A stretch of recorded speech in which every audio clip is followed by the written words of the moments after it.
This is everything you need to know about RWBY Volume 9. RWBY Volume 9 will begin premiering on February 18th, 2023, exclusively on Crunchyroll. It was revealed that the volume would run for 10 chapters, meaning it will last until April 22nd, 2023, with no mid-season break.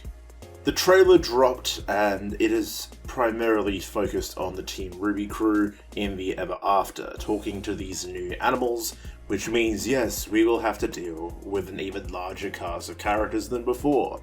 With self-reflection being a main part of the trailer, it definitely feels like this volume will be focused around RWBY and her development, considering that is something that has sorely lacked in previous volumes. Especially due to the fact she's being called out in the trailer for not being a hero and carrying a large burden with her. An odd question capping off the trailer is about RWBY potentially shedding an old coat, and questioning the fact of what would happen if she didn't do that. I feel like this will make RWBY reflect on everything she's been through thus far, and that her childish wish to become a hero, like the legends of fairy tales, is a foolhardy goal, because that attitude is what got them stuck in the Ever After, and that attitude is what led to Atlas falling, and Salem having 2 of the relics. Several of the characters and themes of the Ever After seem to relate to Alice in Wonderland. Although I personally have not seen Alice in Wonderland in years, I can't make any direct connections, although the Cheshire Cat and the vast array of animals seem to do that enough. An interesting tweet I found mentions the fact that RWBY knows that Neo fell, but none of them know that Jean fell, so they aren't even going to be looking for him. Hence, the lack of Jean in the trailer makes me think that he is being set up for something large later on. A few things to note: the soundtrack will not feature Jeff Williams. He is in fact retired, and Casey Lee Williams has taken over as the series' music director and composer, and has been joined by other previous composers of RWBY. Now, it is unknown if this volume will be primarily set in the Ever After, focusing on the crew that fell down there, or if it will switch back and forth between the Ever After and Remnant. Note that if it does return to Remnant at some points, focusing on the characters left there, we will have to come to terms with the fact that most likely Tyrion Kalos will have a new voice actor, as it was announced on Twitter during the controversies that occurred back in October and November that Josh Grell would not be reprising their role as Tyrion.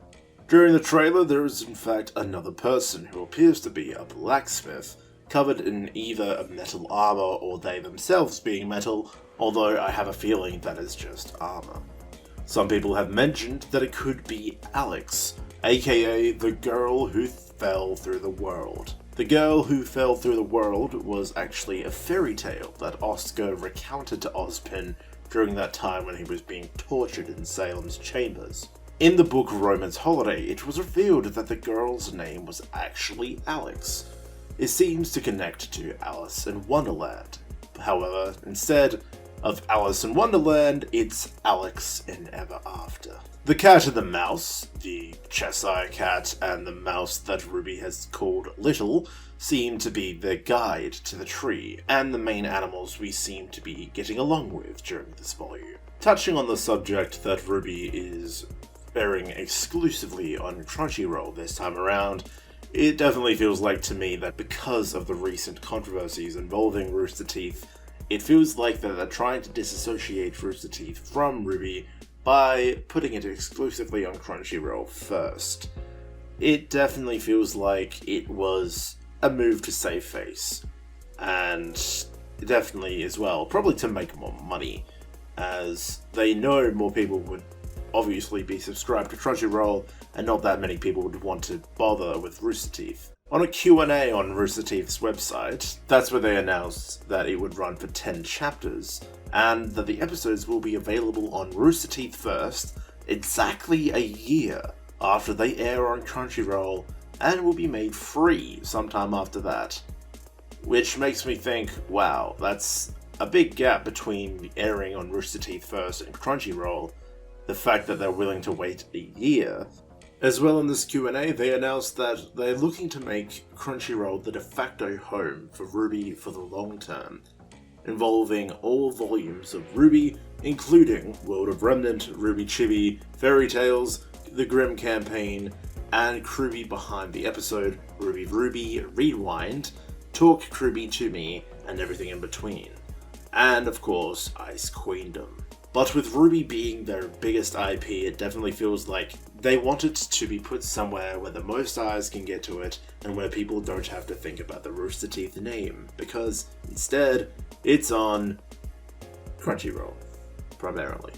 Another thing as well to note that it appears that because RWBY Volume 9 is airing on Crunchyroll first, and then Rooster Teeth first a year later, which kind of defeats the purpose of the name Rooster Teeth first, that there's going to be no way to watch RWBY Volume 9 for free for a long time, which I know will annoy some fans, as RWBY started off as a free series on YouTube, but that was a long time ago, to be fair. Another thing to note that actually passed me by was that back in July of 2022, Rooster Teeth Animations on their YouTube channel dropped an official teaser for Volume 9.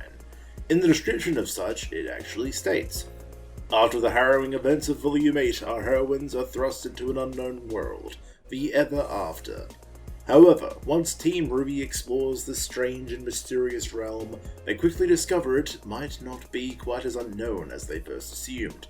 As they journey to find a way back home, they'll have to overcome some of their toughest challenges yet, the struggle of their own identities, and whether or not they're equipped to stop Salem."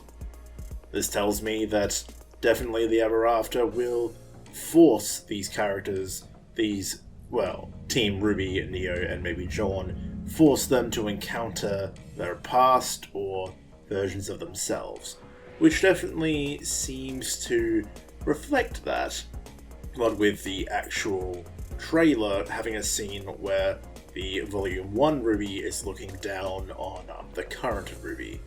As well, many people have noted that the Night character that appears in the teaser seems to have the same color scheme as Jaune, which has led to theories about how Jaune may have to encounter his past and how his family, all of his past generations, were warriors. As well, here is a brief update from me. I wanted to do episode reactions to RWBY Volume 9 with Silver Storm on my channel here. However, the show will begin premiering as I am in Japan, so that makes things a little bit difficult.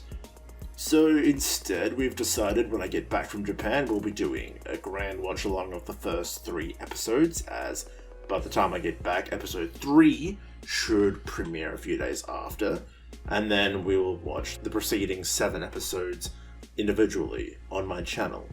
That is the plan, at least, so expect some Volume 9 episode reactions on my channel, as well as potentially a vlog of my time in Japan.